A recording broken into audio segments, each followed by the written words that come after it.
क्योंकि हमारा छोरा गोल्ड जीत गया। बहुत बढ़िया।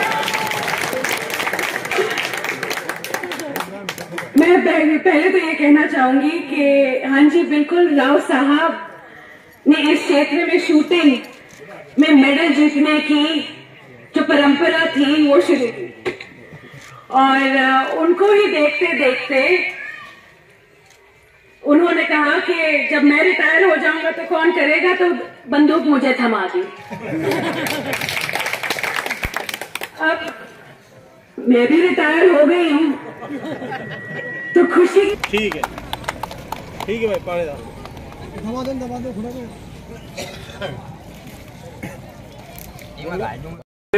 19 में साउथ एशिया में उन्होंने साउथ एशिया के उस प्लेयर को हरा करके फर्स्ट स्थान किया है, दूसरा साउथ कोरिया का और तीसरा स्थान चाइना के प्लेयर का रहा है।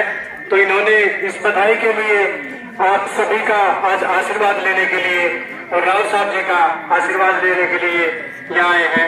आप सभी का बहुत बहुत धन्यवाद। मैं आरती जी, प्रदेश कार्यकारिणी भाजपा की अध्यक्ष, इन्होंने भी गेम्स में बहुत ही अच्छी रुचि दिखाई है। 2004 में नई दिल्ली में स्कीट शूटिंग में ब्रॉन्ज मेडल प्राप्त किया है। 2010 में बहन जी ने कॉमनवेल्थ गेम्स में सिल्वर मेडल प्राप्त किया। हरियाणा पैरा स्पोर्ट्स एसोसिएशन की स्कीट शूटर की प्रेसिडेंट बनी है बहन जी। शूटिंग में 3 बार नेशनल चैंपियन भी रह चुकी है बहन। आरती राव जी मनसेर सिंह जी का 14 बार का बधाई दी है और 2023 में 10 मीटर राइफल में वर्ल्ड चैंपियनशिप जो बाकू में हुई थी उनमें भी अपना परचम लहराया है। ये एक खानदानी गुण है जो राव साहब में गेम्स के गुण थे वो बहन जी ने अडोप्ट आए और इन्होंने अपने इलाके की शान, अपने देश की शान वर्ल्ड में बढ़ाई है। आज हमारे बीच में बहन जी आई हुई है और आप सभी सुनने के लिए आतुर हैं। तो ज्यादा समय न लेते हुए मैं बहन जी को आमंत्रित करना चाहूंगा स्टेज पे। बहन आरती राव जी आए और अपने विचार रखें। आदरणीय बहन आरती राव जी। बहन आरती राव, बहन आरती राव, बहन आरती राव। एक बार जोरदार तालियों से बहन आरती राव का जोरदार तालियों। नमस्कार आदरणीय राव साहब जी, हमारे कोसली से एमएलए साहब लक्ष्मण सिंह जी, जिला परिषद के chairman Manoj ji, Neelam ji vice chairman जिला परिषद, ब्लॉक समिति के आए यहाँ सभी चेयरमैन लोग, जिला परिषद ब्लॉक समिति के मेंबर, आसपास के आए सरदारी सरपंच गण, आलियावास के सरपंच सत्यपाल जी, आप सब माताएं बहनें बुजुर्गों, आप सभी को मेरा नमस्कार और राम राम जी। आज हम यहाँ आए हैं क्योंकि हमारा छोरा गोल्ड जीत गया। बहुत बढ़िया। मैं पहले तो ये कहना चाहूंगी कि हाँ जी बिल्कुल, राव साहब ने इस क्षेत्र में शूटिंग में मेडल जीतने की जो परंपरा थी वो शुरू की, और उनको ही देखते देखते उन्होंने कहा कि जब मैं रिटायर हो जाऊंगा तो कौन करेगा, तो बंदूक मुझे थमा दी। अब मैं भी रिटायर हो गई हूं तो खुशी की बात यह है कि हमारे ही क्षेत्र से और नौजवान ऐसे उठ के आ रहे हैं जिनमें पदक जीतने की पूरी मंशा भी है और जीत भी सकते हैं और जीत के आए भी हैं। तो बहुत बड़ी बात है ये, और मैं यही प्रार्थना करूंगी, यही दुआ करूंगी प्रियांशु के लिए कि आगे बढ़कर वो और पदक हासिल करे और जहां वो जाना चाहता है, जैसे ओलंपिक्स होता है, सबका ड्रीम होता है, सब यही कहते हैं कि हमें ओलंपिक्स में गोल्ड मेडल जीतना है। तो मैं आपके लिए ये दुआ करूंगी कि आप ओलंपिक जरूर जाएं। साथ साथ मैं उनके कोच साहब को भी मुबारकबाद देना चाहूंगी कि उन्होंने उनका टैलेंट देखा और निखारा और आज ये लड़का यहाँ आपके सामने गोल्ड मेडल के साथ खड़ा है। आप दोनों को बहुत बहुत मुबारक। मैं ज्यादा बोलने नहीं आई क्योंकि मेरे को मालूम है कि मेरी माताएं भी जाने को उत्सुक हैं और काफी निकल भी पड़ी हैं और काफी वक्त से इंतजार कर रही हैं और आप राव साहब की बात सुनना चाहते हैं। तो मैं बस आप सभी का धन्यवाद करना चाहती हूँ और ये कहना चाहती हूँ कि आप सभी ने हमें आलेवास बुलाया, प्रियांशु के लिए बुलाया। आप सभी हमेशा आपने हमारा साथ दिया है, उसके लिए बहुत बहुत धन्यवाद। साथ में जो आज जो आपने जो इज्जत बख्शी है उसके लिए बहुत बहुत शुक्रिया, धन्यवाद।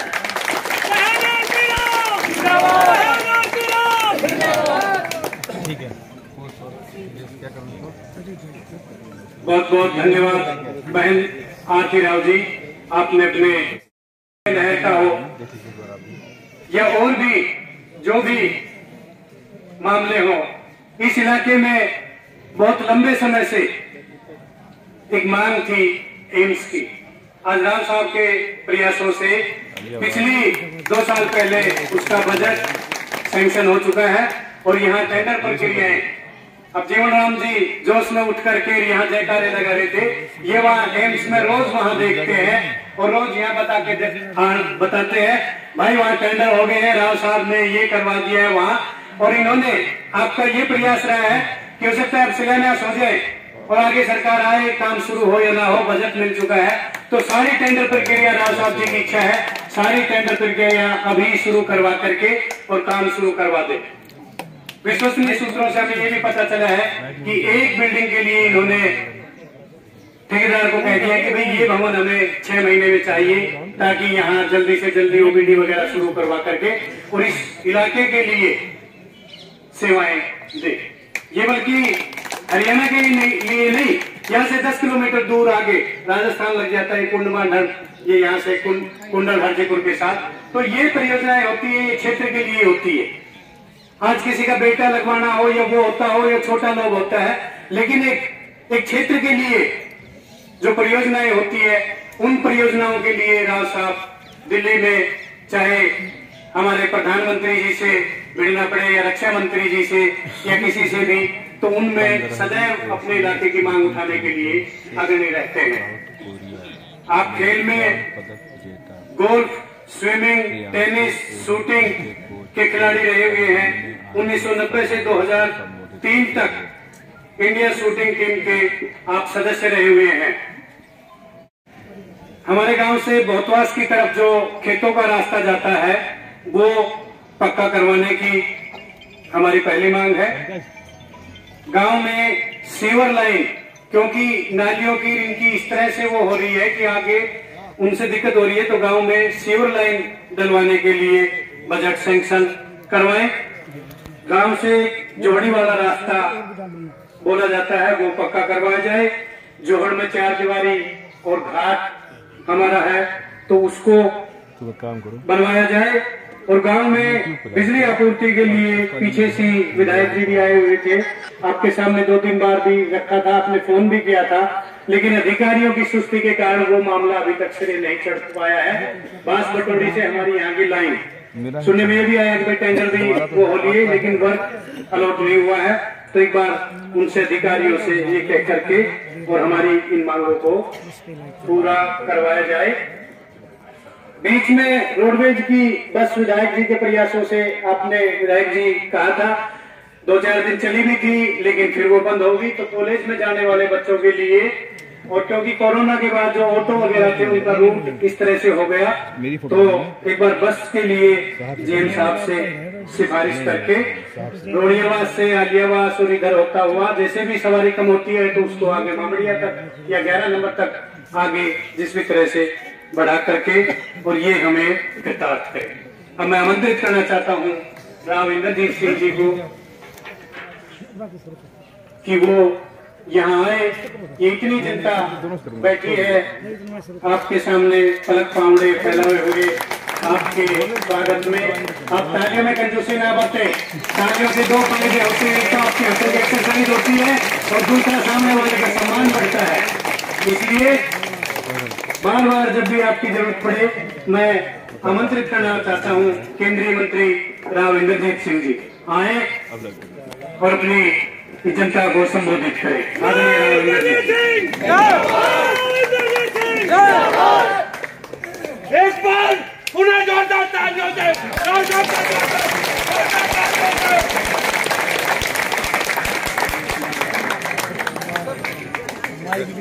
एमएलए साहब लक्ष्मण सिंह जी, बेटी आरती राव, जिला परिषद के चेयरमैन साहब मनोज जी, वाइस चेयरमैन साहिबा, सभी ब्लॉक समिति के चेयरमैन साहिबान, सभी जिला परिषद साहिबान, मेंबरान ब्लॉक समिति, सभी माननीय सरपंच साहिबान, एक्स सरपंच साहिबान, मौजूदा गांव के सरपंच सत्यपाल जी, इलाके की आई हुई सरदारी, इतनी भारी तादाद में अभी भी उपस्थित माताओं, बहनों, नौजवानों और दोस्तों, आज प्रियांशु यादव के विषय के अंदर हम सारे यहाँ इकट्ठे हुए हैं और उनको वो सम्मानित कर रहे हैं, कि कोच को भी सम्मानित कर रहे हैं। मेरे भी सर पे पगड़ी बांध दी, मैंने तो कुछ किया नहीं, जो किया था 20 साल पहले हो गया, लेकिन मेरे को भी आप लोगों ने सम्मानित कर दिया। आपका बहुत बहुत शुक्रिया। और ये मास्टर जी, अजीत जी अभी बता रहे थे, मेरी सारी हिस्ट्री पढ़ रहे थे कि इंद्रजीत सिंह 77 के अंदर पहली बार जाटूसाना से इलेक्शन लड़ा। सही बात है, मैंने राजनीति जाटूसाना हल्के से सीखी। कुछ हिस्सा उसका आज के दिन कट के अलग चला गया, करीना वाला एरिया चला गया और एरिया चले गए। लेकिन मुझे अभी भी याद है कि जब मैं पहली बार इलेक्शन लड़ा था तो लोग अपने सर के ऊपर पगड़ी बांधा करते और इनके दादा निशान के सरपंच हुआ करते थे, उनका नाम था त्रिभुजा। जो मेरी उम्र वाले हो वो जानते होंगे, हाँ, नाना था। और आज मैं देख रहा हूं कि मेरे सर पे तो पगड़ी बांध दी लोगों ने, लेकिन किसी के और के सर पे नहीं। जो लोग जो मान्यता कहते हैं, एक एक एक एक एक पगड़ी नजर आई मेरे को, सुधारी वाली, सारे इस माहौल के अंदर एक पगड़ी, बाकी हम सम्मानित लोगों की पगड़ी है। लेकिन साथ साथ खुशी इस बात की भी है कि जहां लोगों ने तो पगड़ी पहननी छोड़ दी, लेकिन माताओं और बहनों ने अभी भी अपना सर उघाड़ा नहीं रखा। आपका बहुत बहुत शुक्रिया कि आपने हमारी परंपरा यूं की तू कायम रख रखी है।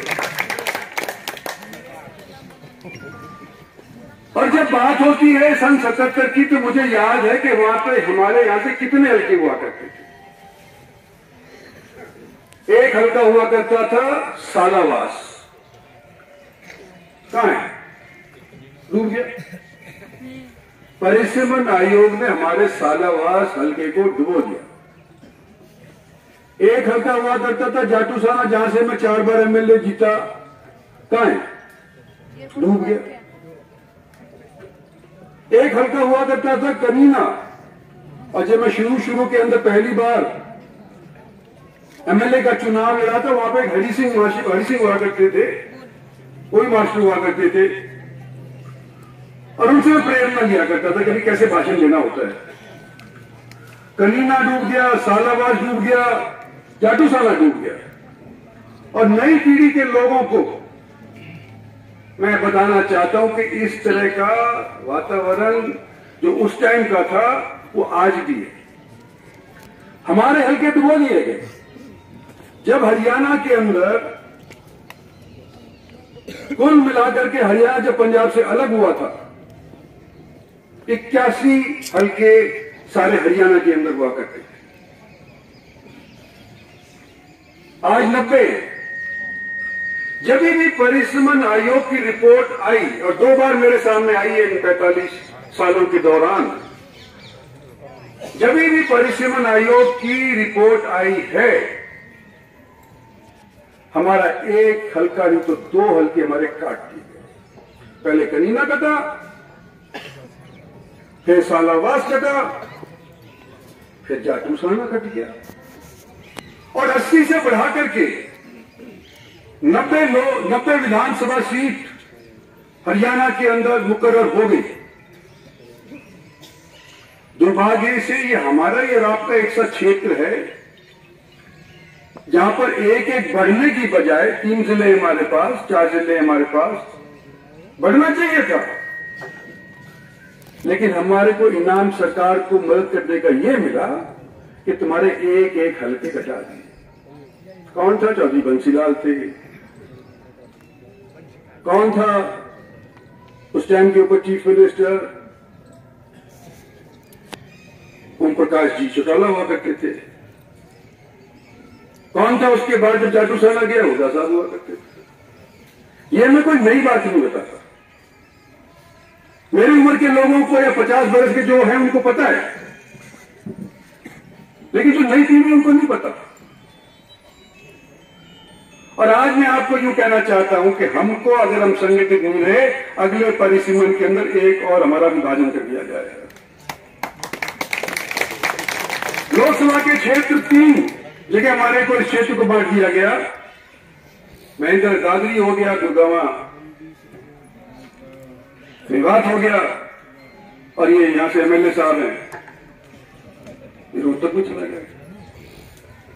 ये सारा का सारा खेल तो हमारे को कमजोर करने के लिए हुआ था, पड़ गया उल्टा। आज के दिन जितना प्रभाव हमारे 3 हल्कों के अंदर, 4 हल्कों के अंदर लोकसभा के अंदर है, एक जगह अगर हम सीमित रह जाते तो हमारा इतना प्रभाव नहीं हो पाता। और आज मैं ये कह रहा हूं कि लोकसभा में भी आपका योगदान हाथ जोड़ जोड़ करके लोग मानेंगे, विधानसभा के अंदर भी आपका योगदान लोग हाथ जोड़ जोड़ करके मांगेंगे। और आज के दिन आपने, जैसे हमारी फॉरेन पॉलिसी होती है ना, कि भारत की फॉरेन पॉलिसी क्या है,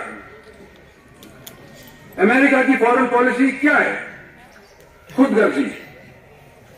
सबसे पहले हमारा हित किसमें है वो समझो, और उसके बाद सारे विश्व के हित के बारे में चर्चा करो। आपने जब वोट डालनी है तो पहले यू हाथ पे धर लियो हाथ कि हमारा हित किसमें है भाई। तो इतनी ही आज राजनीतिक बात करना चाहूंगा,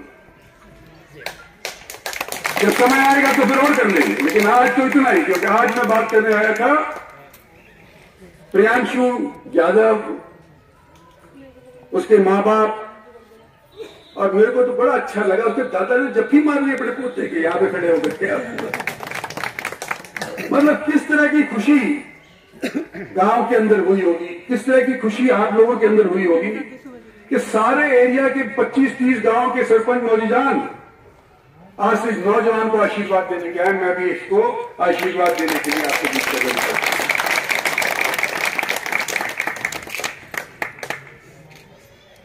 और निशानेबाजी के अंदर तो हम 30 रिपीट दिए हैं।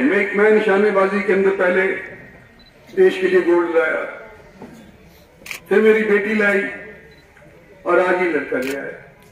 पीढ़ी दर पीढ़ी ये परंपरा आप लोग यहां निभा रहे हैं, और निभाने के लिए इस लड़के को रेवाड़ी भेजा, इनकी राव शूटिंग एकेडमी के अंदर, वहां पर इसने सीखी और इस लायक बना दिया कि हम और आप आज सर के ऊपर पगड़ी बांध करके सकते हैं, हमारा छोरा गोल्ड मेडल लेकर के। और मैं तो याद है एशियन गेम्स की बात होती है ना, तो आज से 5 साल पहले एक बॉक्सिंग के अंदर हमारे को सिल्वर मेडल मिला, और उसको भी मैं सम्मानित करने के लिए गया था गुड़गांव के अंदर। लेकिन आज विशेष बात यह है कि हरियाणा को इस चैंपियनशिप्स के अंदर अनेक मेडल मिले, और जितने भी मेडल मिलते हैं हरियाणा का कम से कम 60% हिस्सा होता है। लेकिन इस बार गोल्ड मेडल इस प्रतियोगिता के अंदर हरियाणा का एक है, और एक लड़के का। ये मुबारकबाद की बात। और ये हल्का, हालांकि मेरे लोकसभा क्षेत्र से परिश्रम की वजह से अलग हो गया, लेकिन कि इनके लोगों के साथ, इनके गांव के साथ, इनकी व्यवस्था के साथ मेरा अभी भी लगा उतना ही है। और चाहे ये बेटा मेरे हल्के में जाके ट्रेनिंग कर रहा हो, रहता होगा कोसली हल्के का, लेकिन ट्रेनिंग करता है रेवाड़ी हल्के के, और उनके कोच यहां खड़े हुए। मैं अपनी तरफ से इनकी एकेडमी को 10-11 लाख रुपया अपनी तरफ से मुहैया करूं।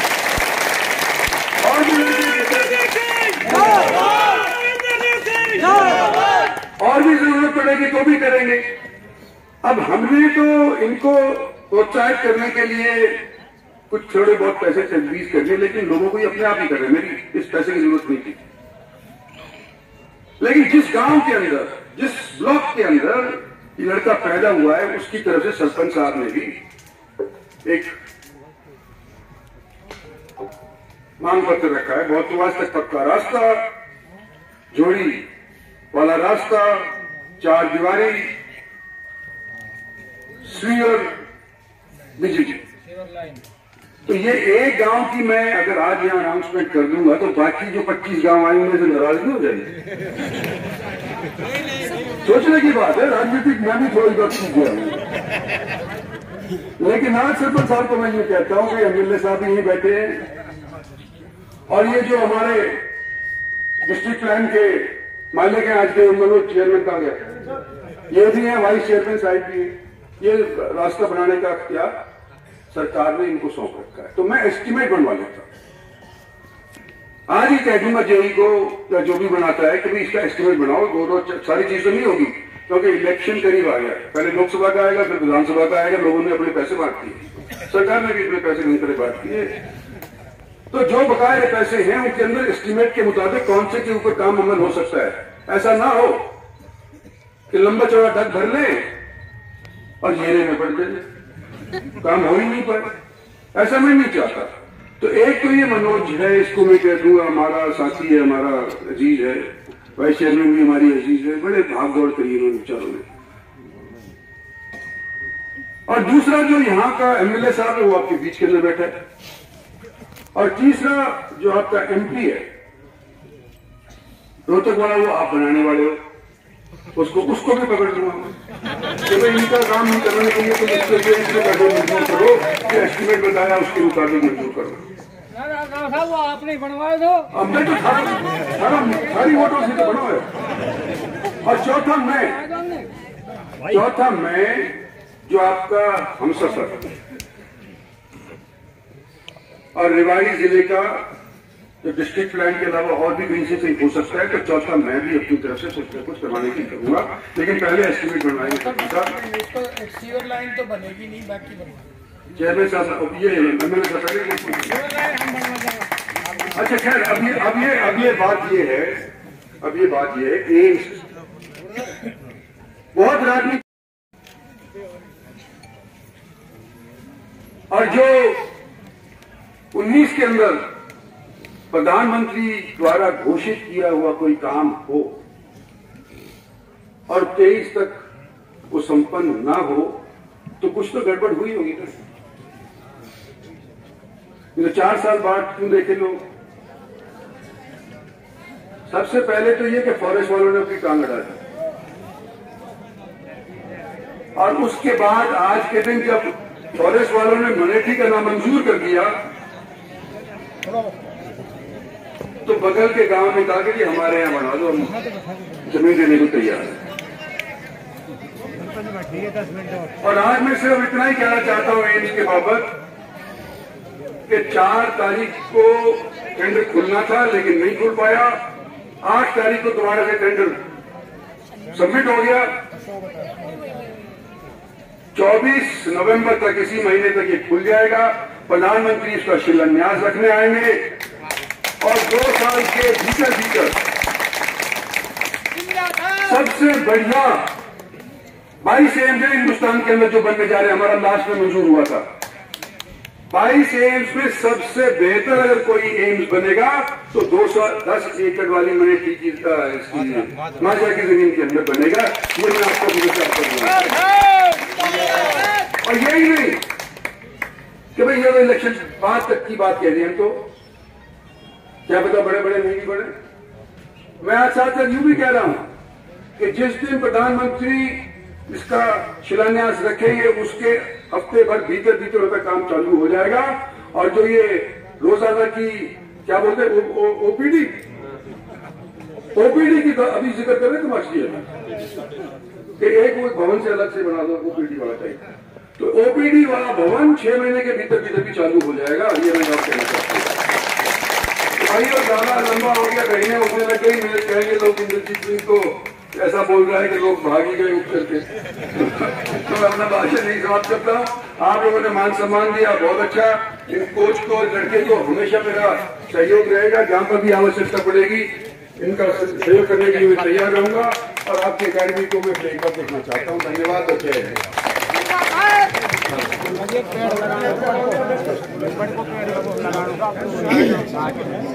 बहुत बहुत धन्यवाद राव साहब। अब मैं राव साहब हमारे यहाँ मासी सतपाल जी, मैं आप एक बार आशीर्वाद दे दें। अब की बार नेशनल अवार्ड इन्होंने पूरे हरियाणा में एक ही दिया है। एक बार राष्ट्रपति शिक्षक अवार्ड जीता है। पढ़ो, घूम जाओ अवार्ड वाले भी कहीं कहीं मिले यार। सीधा करो, सीधा भैया सीधा। ये भी एक ही है जी, हरियाणा से। आप सभी का भाई साथ हो गए हैं इलाके के मौजूदान आदमी यहाँ मैं ग्राम पंचायत आलियावास की तरफ से राव इंद्रजीत सिंह जी और बहन आरती राव जी को ये सामने है सर, सामने मोमेंटो वेट करने के लिए ठीक है जी। आमंत्रित करता हूँ। सरपंच श्री सतपाल सिंह जी, चले आप चलते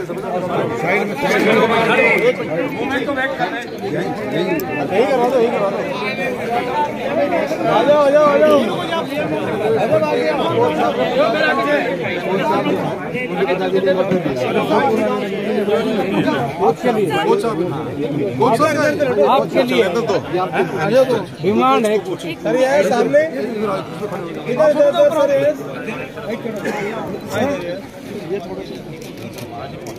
ठीक है सर, थैंक यू। बड़ा बढ़िया प्रोग्राम है। हाँ इधर यस जोरदार तालियों से स्वागत। आप सभी का बहुत बहुत धन्यवाद। अब रास्ता में भोजन नहीं किया है, मंदिर में प्रसाद की व्यवस्था है। साइड में साइड में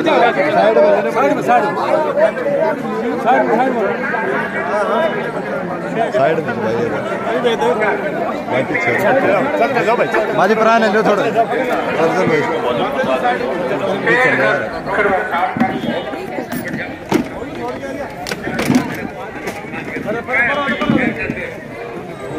प्रसाद सभी लेके जाएं। व्यवस्था है, आप सभी ने अंकल साइड में दिखाई एक बार, साइड में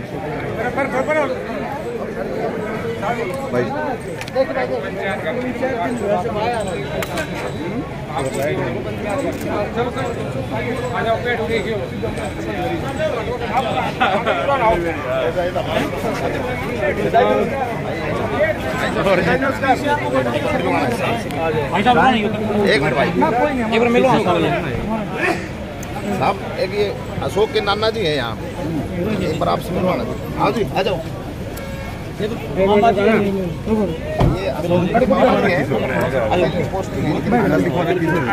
आओ जी नाना जी, वैसे इनके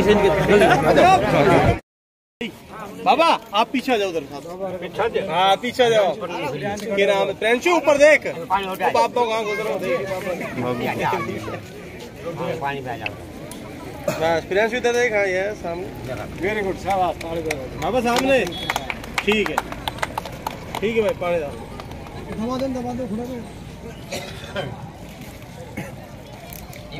बस भाई लड़का है ये डाल दे तू थोड़ा सा पीछे वो सब फ्रेंड्स थोड़ा और इधर हो जा बस। हाँ ठीक है ठीक